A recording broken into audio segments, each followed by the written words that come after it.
लज्जा दया संयम ब्रह्मचर्यम् कल्याण भाग्य विसोहिठानम्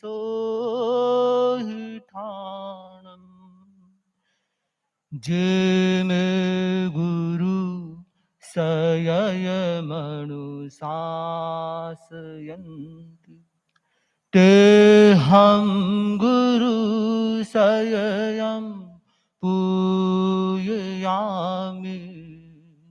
ते हम गुरु सययं पूजयामि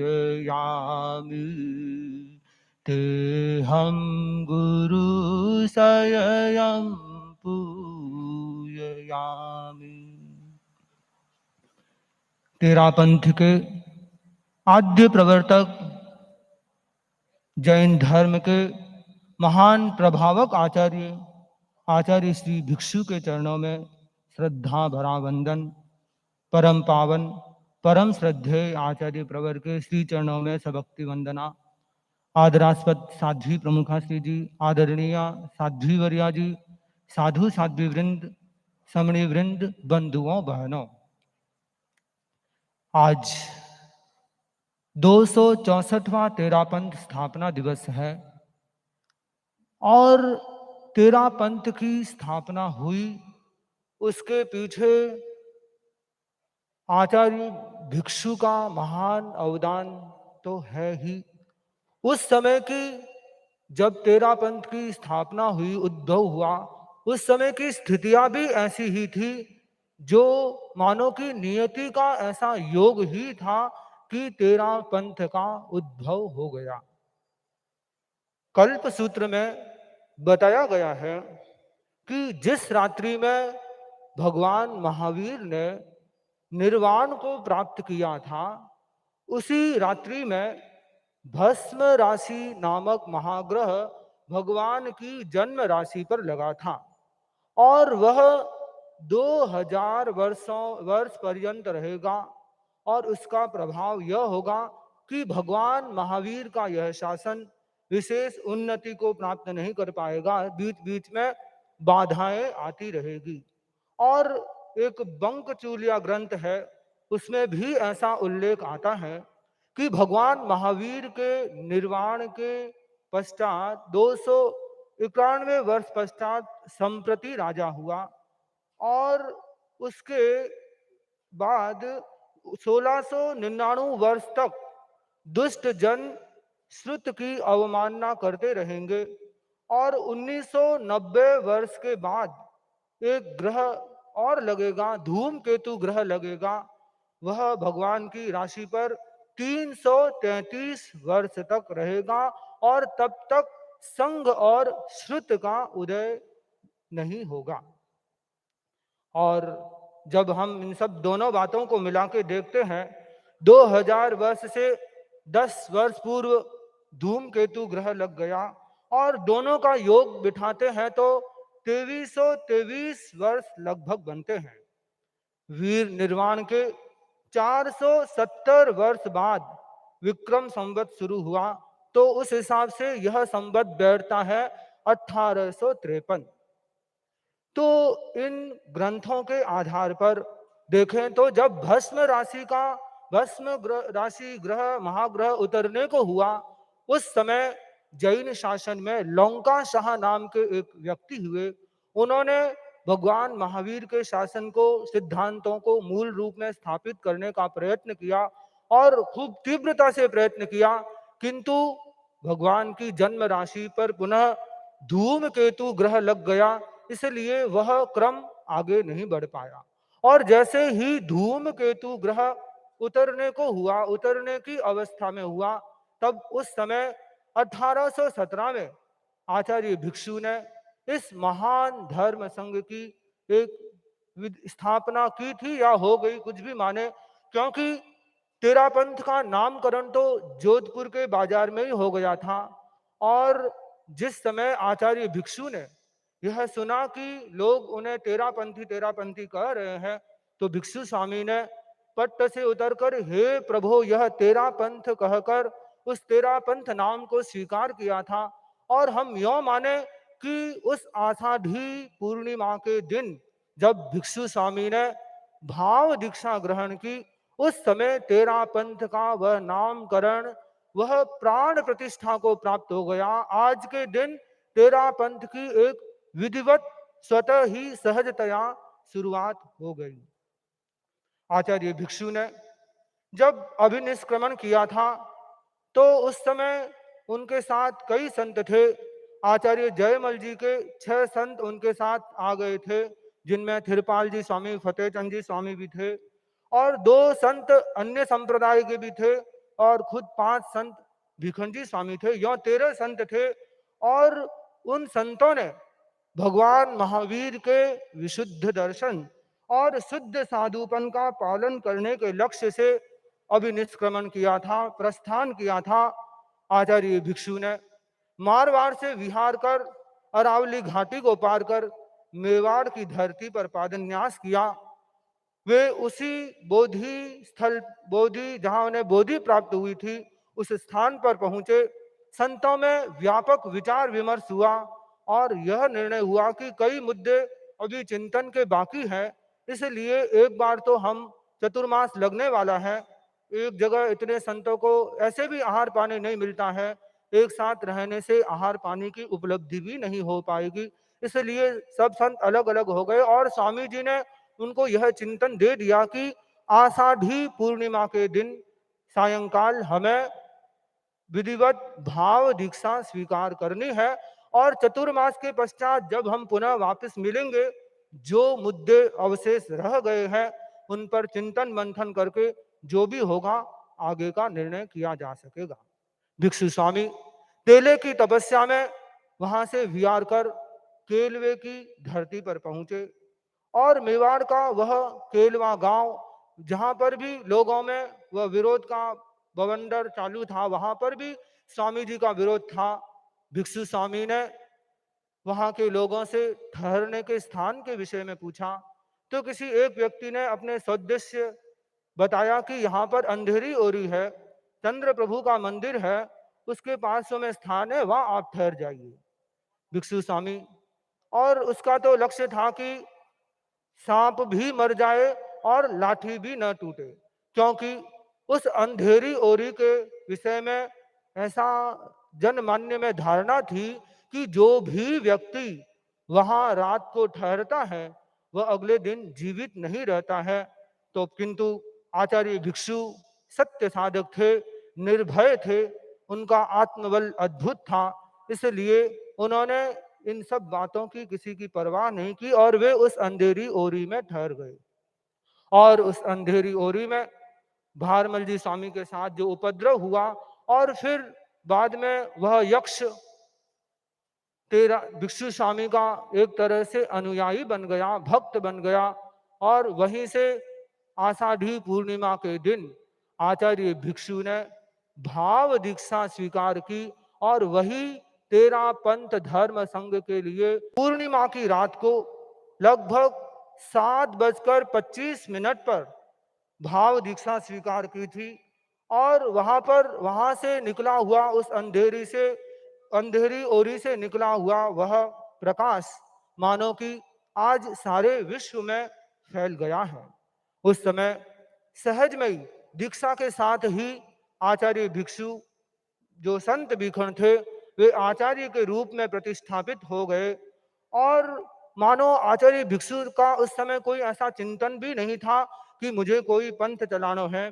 इसी बात को गुरुदेव तुलसी ने लिखा है, पंथ चलानो लक्ष्य नहीं हो, चला चरण बस पंथ बनो, गुण जाने किण पुल में दीपा, माल बेलो पुत्र जनो, बचपन सु बूढ़ापे ताई, रयो सुरंगो बण्यो ठण्यो, ढिगला ढिगला रतन निकाल्या नहीं निरर्थक पाड़ खण्यो।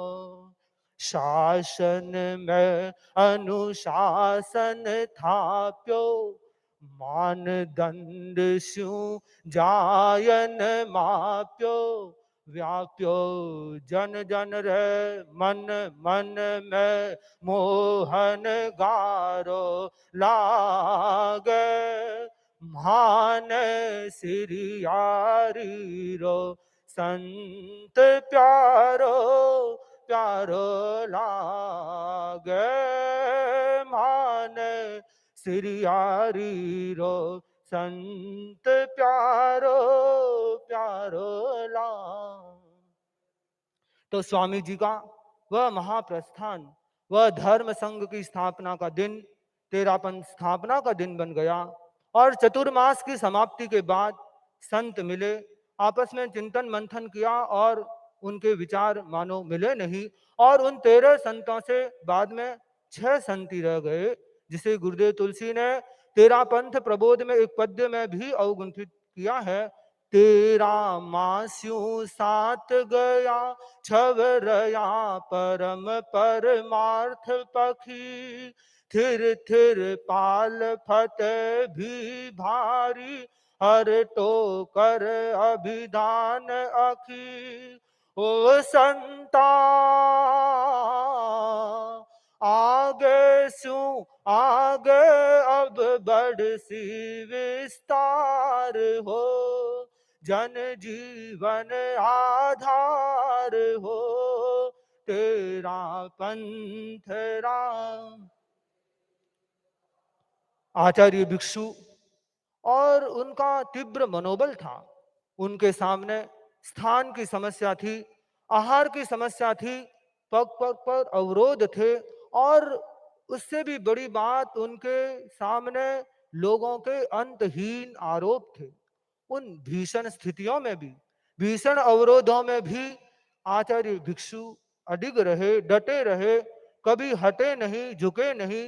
और स्वामी जी ने उन ऐसी परिस्थितियों में जहां पर पूरा आहार पानी भी नहीं मिलता, खाने के लिए बैठ गए किंतु अध भूखा ही जिन्हें उठना पड़ता, और वैसी विरोधी परिस्थितियों में भी वे डिगे नहीं। और एक समय ऐसा भी आया कि उनमें, उनके मन में कुछ निराशा का भाव आ गया और उन्होंने सोचा कि मैंने तो मरण धार शुद्ध मार्ग लिया है, मुझे मरना मंजूर है, किंतु आत्मशुद्धि के मार्ग से, सत्य के मार्ग से मैं नहीं हटूंगा। और उन्होंने सिरियारी के उस नदी के तट पर साधना प्रारंभ की, आतापना लेते। और उस समय धर्म संघ के जो वरिष्ठ मुनि प्रवर थिरपाल जी स्वामी, फतेह चंद जी स्वामी उनके पास पहुंचे और निवेदन किया कि भंते, आप लोगों पर उपकार करो, आप आपकी बात लोग सुनेंगे, आपसे जनता का उद्धार होगा, तपस्या तो हम ही कर लेंगे। और मानो उन संतों की मनुहार मानकर आचार्य भिक्षु ने पुनः जन जागरण का प्रयास किया। और आचार्य भिक्षु की शैली, समझाने की शैली बड़ी रोचक थी। और वे उस बातों को समझाने के साथ साथ उन बातों को पद्यों में, गाथाओं में निबद्ध कर लेते, और वे गाथाएं जन जन के मुख पर मुखरित होने लगती और स्वतः ही लोगों को तेरा पंथ के सिद्धांत उन्हें सहजता से समझ में आने लग जाते। और आचार्य भिक्षु की ऐसी विशिष्ट औत्पत्ति की बुद्धि थी कि वे हर पत्थर को अपने सही स्थान पर लगाना जानते थे। और मानो दृष्टांतों से तो उनकी झोली ही भरी हुई थी कि वे हर किसी को इतने अच्छे दृष्टांत से समझाते कि सामने वाला उनका बनकर रह जाता। आचार्य भिक्षु ने पुनः प्रयत्न किया, लोग नहीं आते थे। और उस समय गुरु भिक्षु स्वामी पाली में विराज रहे थे। वहां के एक श्रावक थे विजय चंद जी पटवा, उन्होंने, जो वहां के प्रमुख थे, उन्होंने ही वैसा बंदोबस्त किया कि उनको कोई भिक्षु भीखन संत भीखन जी आए तो उनको कोई स्थान नहीं देगा, उन्हें कोई आहार नहीं देगा और उनके स्थान पर कोई जाएगा भी नहीं। और यहाँ तक का बंदोबस्त कर लिया कि उनके स्थान पर कोई जाएगा तो उस पर 21 रुपयों का जुर्माना भी लगाया जाएगा। किंतु आचार्य भिक्षु तो आचार्य भिक्षु थे। वे लोग नहीं आते तो संतों को सामने बिठाकर प्रवचन प्रारंभ कर लेते, अपनी बात को संतों को समझाते, और आसपास में दुकानों में बैठे लोग जब उनके कान भी मानो कि जैसे कि रोही ने ये चोर को भगवान महावीर की वाणी ने बांध लिया था, और मानो आसपास के जो लोग थे उनको भी आचार्य भिक्षु की वाणी ने बांध लिया। उनको लगा कि आचार्य भिक्षु जो संतों को बातें समझा रहे हैं वास्तव में वही जैन शासन का मर्म है, जैन शासन का मूल है। और उन्होंने आचार्य भिक्षु की बातों से इतने प्रभावित हो गए, विजय चंद जी पटवा जो प्रमुख विरोधी में सबसे प्रमुख थे, वे और एक श्रावक, जब आचार्य भिक्षु का रात्रिकालीन प्रवचन समाप्त हो गया, आचार्य भिक्षु के पास पहुंचे और उनसे तत्व जिज्ञासा की। और वह तत्व जिज्ञासा का क्रम इतना लंबा चला, इतना लंबा चला, जब प्रातः काल संतों को भिक्षु स्वामी ने उठाया और कहा कि संतों उठो, प्रतिक्रमण का समय हो गया है। संतों ने उठकर प्रश्न किया, बनते आप कब विराजे थे? भिक्षु स्वामी ने बताया कि ये पूछो कि मैं सोया कब था। मानो कि दो व्यक्तियों के लिए भी आचार्य भिक्षु ने अपनी पूरी पूरी रात जगा ली। ऐसे महान परिश्रमी, घोर परिश्रमी आचार्य भिक्षु, जिनको भयंकर विरोध अवरोध झेलने पड़े, किंतु उन विरोधों में भी वे निरंतर आगे बढ़ते रहे। आचार्य भिक्षु का वह महान परिश्रम और उनका वह आलोक धर्मी प्रयास, जिसके माध्यम से पूरे जिन शासन को एक सही समझ मिली, नई दृष्टि मिली, और आचार्य भिक्षु ने शुद्ध साध्य और साधन की जो बात बताई, लोक धर्म, अलौकिक धर्म और लोकोत्तर धर्म की बात बताई, वह अपने आप में बहुत विलक्षण और बहुत युक्ति संगत है। ऐसे महामना आचार्य भिक्षु का यह संघ जो तेरा पंथ के रूप में आज प्रवर्धमान है, और इस संघ के लिए कितने कितने साधु साध्वियों ने, आचार्यों का तो तेरापन धर्म संघ की आचार्य परंपरा का तो महान अवदान रहा ही है, उसके साथ साथ सैकड़ों साधु साध्वियों ने अपना बलिदान किया है। आज थिरपाल जी फतेह चंद जी स्वामी की भी घटना आती है कि फतेह चंद जी स्वामी के 37 की तपस्या का पारना था और कुछ मिला नहीं, बाजरे की ठंडी घाट मिली, और फतेह चंद जी स्वामी थिरपाल जी स्वामी लेके आए और बोला फत्ता कि और तो कुछ मिला नहीं है, ये ठंडी घाट है, इसे लेकर पारना कर लो, शरीर को भाड़ा ही तो देना है, तुम इससे पारना कर लो। और उन्होंने पारना कर लिया और उससे उनके भीतर भयंकर वेदना प्रादुर्भूत हुई, किंतु समभाव में वे काल धर्म को प्राप्त हो गए। और इस घटना से फिर फतेह चंद जी स्वामी ने भी, थिरपाल जी स्वामी ने भी संकल्प किया, उन्होंने संलेखना प्रारंभ कर दी, और 2 वर्षों पश्चात वो भी महाप्रयाण को प्राप्त हो गए। और ऐसे कितने कितने बलिदानी महापुरुषों ने इस धर्म संघ के लिए बलिदान दिया है। किन्हीं किन्हीं संतों को जहर दे दिया गया, फिर भी वे अपने लक्ष्य पर अडिग रहे। ऐसा यह तेरापंथ धर्म संघ, जिसके विषय में कहा जाता है कि तेरा पंथ मेरा पंथ बन जाए। एक बार गुरुदेव तुलसी के पास आयंगर जी आए, और उन्हें जब तेरा पंथ के बारे में बताया गया कि यह तेरा पंथ है, तेरा पंथ प्रभु का पंथ है, उन्होंने बोला दाई पंथ, दाई पंथ। तो उन्हें जब ये बताया कि ये प्रभु का पंथ, तो बोले कि ये तो मेरा पंथ है, तेरा पंथ मेरा पंथ है। और भारत के प्रधानमंत्री भी अपने भाषण में कहते हैं तेरा पंथ मेरा पंथ बन जाए। और ये तेरा पंथ मेरा पंथ कब बनेगा, हम इसे आचार्य महाप्रज्ञ जी के उस गीत में देख सकते हैं कि तेरा पंथ मेरा पंथ तब बनेगा जब हमारे भीतर समर्पण का भाव आएगा, जब हमारे भीतर सहन शक्ति का विकास होगा, जब हमारे भीतर विनयशीलता का निर्माण होगा, जब हम हर स्थिति में, अनुकूल प्रतिकूल स्थिति में संतुलित रहना सीख जाएंगे, तो वह तेरा पंथ बन जाएगा। तो तेरा पंथ हम सबका मेरा पंथ बने, प्रभु का पंथ मेरा पंथ बने, और ऐसे गौरवशाली आचार्य की अनुशासना प्राप्त कर हम सब अपने सौभाग्य की सराहना कर रहे हैं कि ऐसे युग प्रधान महान धर्माचार्य आचार्य श्री महाश्रमण जैसे एक महान पवित्र संत की अनुशासना हमें मिल रही है। ऐसे महान आचार्य को प्राप्त कर हम सब अपने सौभाग्य की सराहना करते हैं, और हम सब का दायित्व भी बनता है कि हम सब अपने धर्म संघ की गरिमा को बढ़ाने के लिए, धर्म संघ के लिए, धर्म संघ की प्रतिष्ठा बनाने के लिए हम सब अपना बलिदान करें, हम सब तेजस्वी सन्यासी बने और हम सब श्रम निष्ठा से परिपूर्ण बने, जिससे हमारा धर्म संघ युगों युगों तक यों ही मानवता का, जिन शासन का, सबका पथ दर्शन करता रहे। ऐसी मंगल का